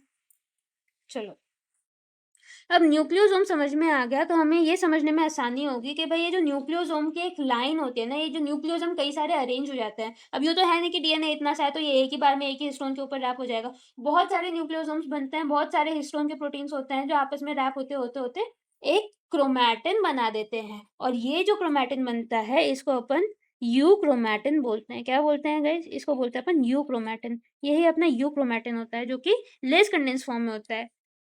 अब यू क्रोमैटिन होगा तो इसका स्ट्रक्चर देखो यू क्रोमैटिन का किस तरीके से होता है। देखो ये आपका हिस्टोन है, ये आपका हिस्टोन है, ये आपका हिस्टोन है, ये आपका हिस्टोन है, इस तरीके से। और यहाँ पे मैंने थ्रेड लिया, ये इधर रैप हुआ, ये इधर रैप हुआ, ये इधर रैप हुआ, ये इधर रैप हुआ। ये आपका यू क्रोमैटिन हो गया। ठीक है, अब ये वाला जो मेरा थ्रेड है ना, यहाँ पे देखो मेरे पास इतना इनफ स्पेस है कि अगर इसमें कुछ काम होना हो, अगर इसमें रेप्लिकेशन होनी हो या इससे मेरे को प्रोटीन बनाने हो, मतलब यहाँ पे कोई भी अगर मेटाबॉलिक एक्टिविटी होनी है तो मेरे पास आराम से इतना स्पेस है कि इस जगह पे काम हो सकता है। अब इसी चीज को अगर मैं क्या कर दूं, इस तरीके से गुजुड़ मुजुड़ गुजुड़ मुजुड़ गुजुड़ मुजुड़ इसी चीज को अगर मैं सुपर कॉइल कर दूंगी, इसी चीज को अगर मैं इस तरीके से सुपर कॉइल कर दूंगी कि ये सारी चीजें आपस में इतना पास पास पास पास आ गई, तो यहाँ पे मेरे पास एक्सपोज स्पेस कितना बचा। मेरे पास एक्सपोज स्पेस नहीं है ना कोई भी चेंज होने के लिए, कोई भी मेटाबॉलिक एक्टिविटी के लिए। मेरे पास एक्सपोजर कम हो गया, इसलिए ये लेस एक्टिव फॉर्म है। जो आपका हेट्रोक्रोमैटिन होता है वो लेस एक्टिव होता है, जो आपका यू क्रोमैटिन होता है वो आपका मोर एक्टिव फॉर्म होता है। अपन ने पीछे पढ़े थे दोनों, है ना। पीछे वाली स्लाइड में अपन ने देखा कि किस तरीके से यू क्रोमैटिन और हेट्रोक्रोमैटिन जो होते हैं वो एक्टिव होते हैं या लेस एक्टिव होते हैं या इनएक्टिव होते हैं। ठीक है, अब हेट्रोक्रोमैटिन अपने को समझ में आ गया। ये वाला जो हेट्रोक्रोमैटिन वाला पार्ट है अपना, ये क्या करेगा, ये और ज्यादा कंडेंस होता जाएगा, इसमें और सुपर कॉइलिंग होती जाएगी। और ये जो सुपर कॉइलिंग हो रही है ना हेट्रोक्रोमैटिन में, वो सुपर कॉइलिंग आपका बेसिकली क्रोमोसोम बनाती है। और क्रोमोसोम का जो आपका एक्सपोज्ड पार्ट है, क्रोमोसोम का आपका जो वो पार्ट है जो कि ड्यूरिंग रिप्रोडक्शन इनहेरिट होता है, एक पेरेंट से दूसरे पेरेंट में जाता है, एक सेल से दूसरे सेल में जो पार्ट जाता है, जो चेंजेस क्रिएट करता है, जो आपका फंक्शनल पार्ट है, जो प्रोटीन्स बनाने का काम करता है, उसको बोलते हैं अपन जीन। तो क्रोमोसोम का वो पार्ट जो कि एक्सपोज्ड है, फंक्शनल है, उससे प्रोटीन बन रहा है, तो उसको अपन बोलते हैं जीन। ठीक है, आई बात समझ में? आ गई। जीन क्या है आपका, फंक्शनल पार्ट ऑफ डीएनए या फंक्शनल पार्ट ऑफ क्रोमोसोम।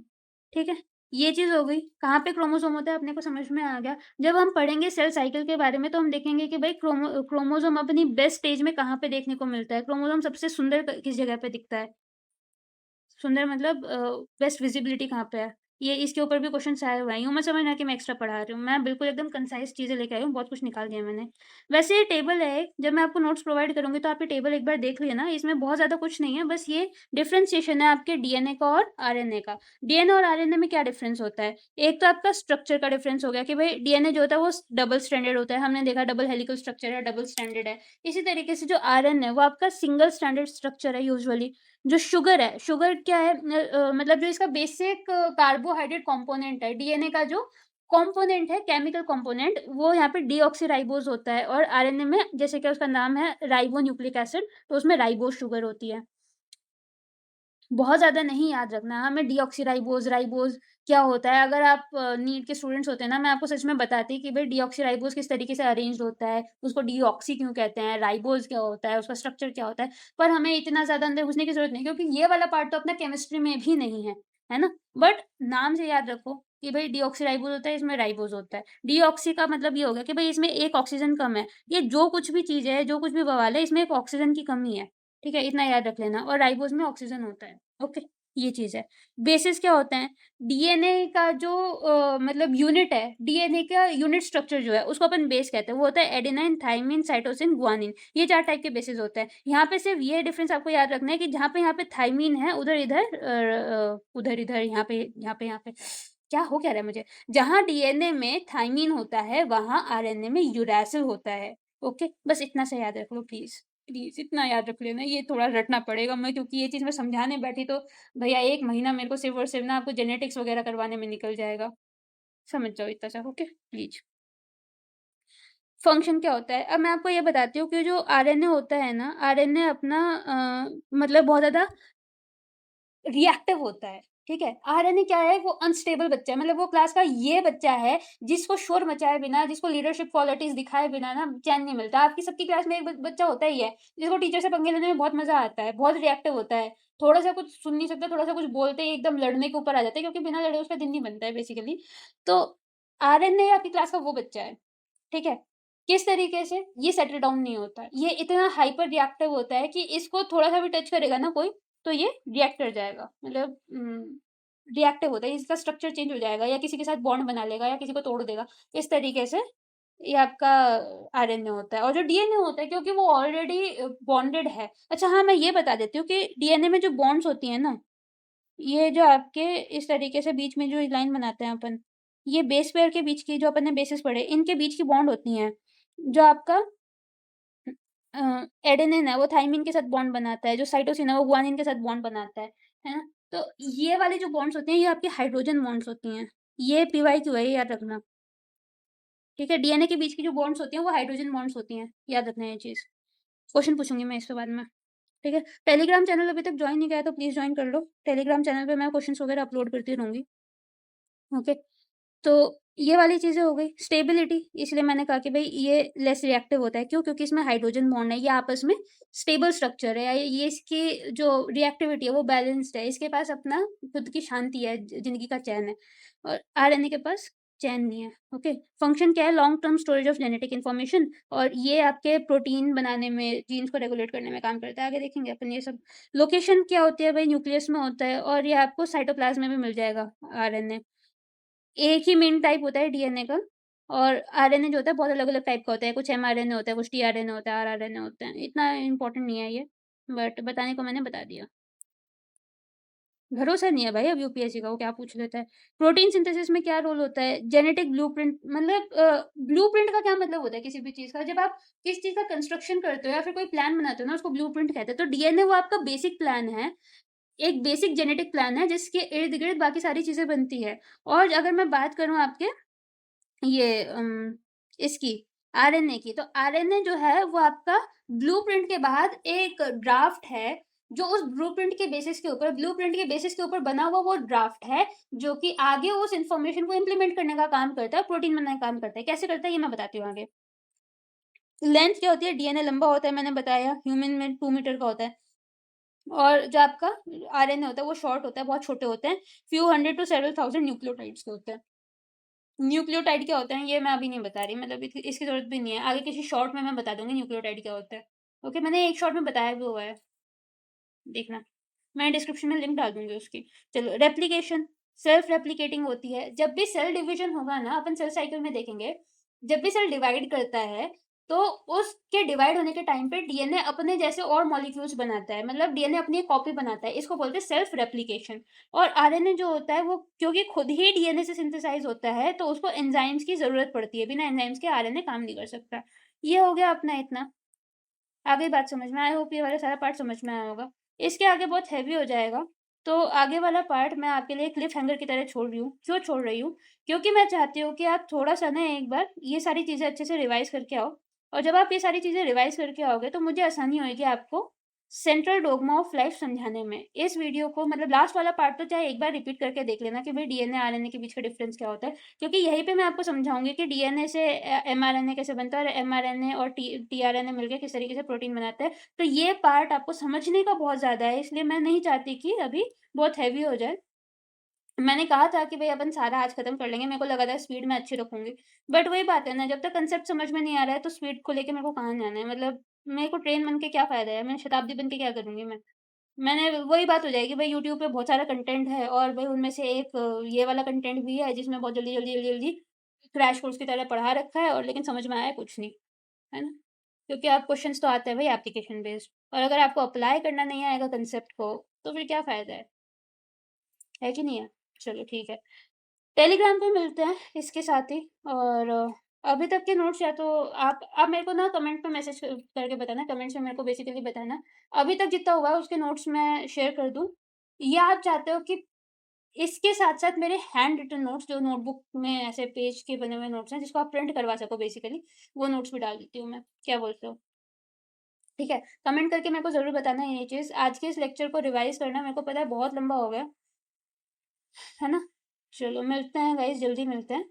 और मैं ट्राई करूँगी कि बाकी वाला पार्ट भी मैं बहुत जल्दी ख़त्म करवा दूँ।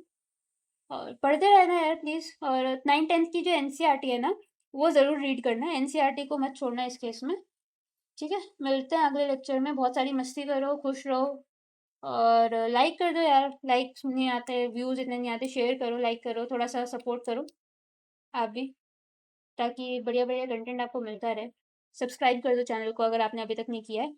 चलो, गुड नाइट गाइस, या गुड आफ्टरनून, गुड इवनिंग, जब भी आप वीडियो को देख रहे हो उस टाइम पे। राम राम, नमस्कार, भारत माता की जय, जय हिंद। मिलते हैं अगली वीडियो में।